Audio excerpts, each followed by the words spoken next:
Saudara-saudari dan anak-anak yang terkasih dalam Kristus, dari Novisiat SVD Kubur Ruteng Manggarai Flores NTT, saya Pastor Freddy Zahadin SVD menyampaikan ucapan selamat jumpa lagi lewat siraman rohani. Selamat memasuki hari Jumat 13 November 2020.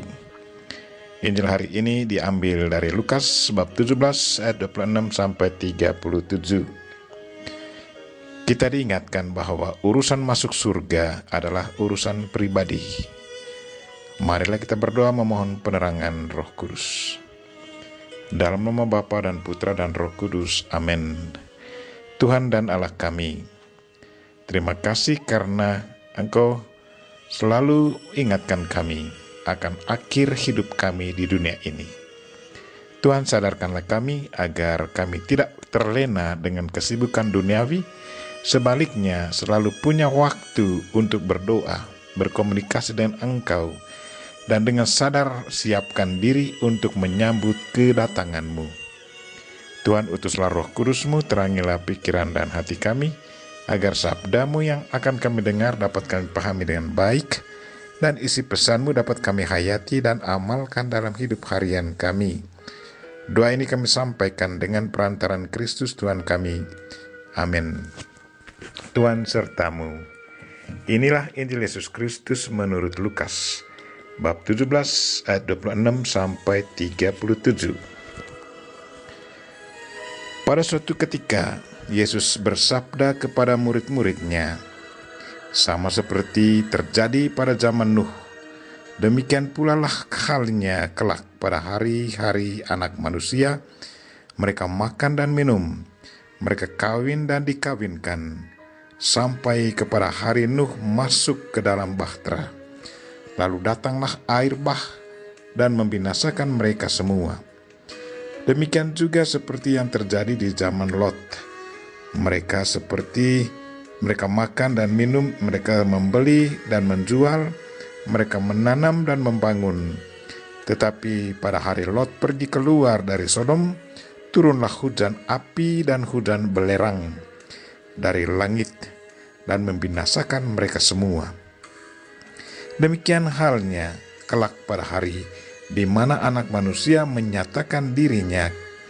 Barang siapa pada hari itu sedang di peranginan di atas rumah dan barang-barangnya ada di dalam rumah, janganlah ia turun untuk mengambilnya. Dan demikian juga orang yang sedang di ladang, janganlah ia kembali. Ingatlah akan istri Lot.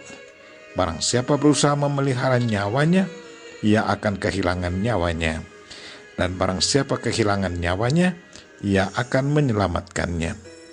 Aku berkata kepadamu, pada malam itu ada dua orang di atas satu tempat tidur, yang seorang akan dibawa dan yang lain akan ditinggalkan.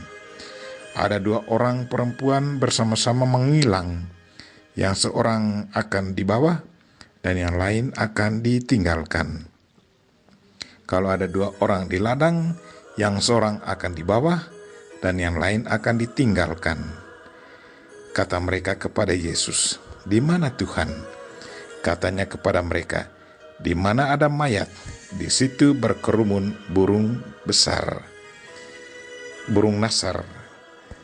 Demikianlah Injil Tuhan. Terpujilah Kristus. Saudara-saudari dan anak-anak yang terkasih dalam Kristus, tema renungan kita hari ini ialah urusan masuk surga adalah urusan pribadi dengan Tuhan. Hari ini Yesus ingatkan kita akan kedatangannya kembali untuk menyambut kita. Apa yang dikatakannya lewat Injil hari ini, semuanya terjadi dalam diri mereka yang sudah dipanggil Tuhan. Saya ingat seorang teman, seorang pastor, pada malam hari yang masih sempat ngobrol berkreasi dengan teman-teman dalam komunitas. Sewaktu kembali ke kamar sekitar jam 10 malam, Tuhan datang menjemputnya. Pada pagi hari semua konfrater dalam komunitas pada kaget karena teman yang semalamnya begitu semangat berrekreasi kini sudah pergi untuk selama-lamanya. Pada suatu hari di bulan Juni 2018, seorang bapa dengan semangat memimpin upacara adat dalam satu keluarga. Sekitar jam 12 malam, ia masih melayani anak-anak muda yang datang membeli rokok di kiosnya. Sesudah melayani anak-anak muda ini, ia tidur bersama cucunya di dalam kios itu. Sekitar jam 3 pagi, cucunya merangkul dia karena merasa dingin. Ternyata kedinginan ini datangnya dari opanya yang sudah meninggal. Apa yang kita saksikan sekarang ini semuanya sudah disampaikan Yesus Kristus 2000 tahun yang lalu.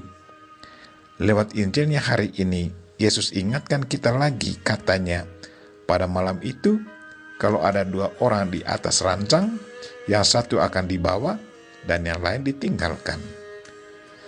Mengapa Tuhan tidak mengambil keduanya? Apalagi kalau keduanya sungguh saling mencintai. Daripada yang ditinggalkan alami depresi berat dan hidup sengsara berkepanjangan, lebih baik keduanya dipanggil bersamaan.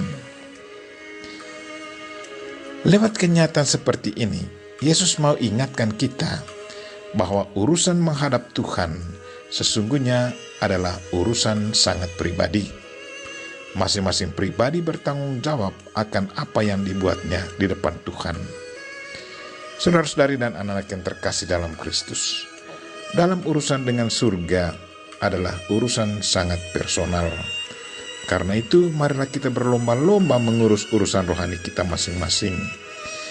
Jangan hanya menyuruh orang lain mendoakan kita, sementara kita sendiri tidak pernah berdoa untuk diri sendiri. Orang lain bisa membantu mendoakan kita, tetapi kita juga harus berdoa untuk diri kita sendiri. Mengikuti kegiatan sosial atau kegiatan rohani sangat penting. Jangan hanya menyuruh orang lain untuk ikut kegiatan doa, sementara diri sendiri tidak. Kematian adalah urusan pribadi dengan Tuhan. Karena itu, di saat Tuhan datang, Ia akan hanya memanggil orang yang dibutuhkannya, sementara yang lain akan ada waktunya. Marilah kita selalu berdoa, agar di saat Tuhan datang, kita sudah siap sedia menghadapinya. Kita mohon Bunda Maria untuk mendoakan kita. Amin. Marilah kita mohon berkat Tuhan. Tuhan sertamu. Semoga Allah yang Maha Kuasa dan Maha Kasih melindungi, membimbing, dan memberkati saudara dan orang-orang yang kita doakan pada hari ini, secara khusus saudara-saudara kita yang lagi sakit. Bapa dan Putra dan Roh Kudus. Amin.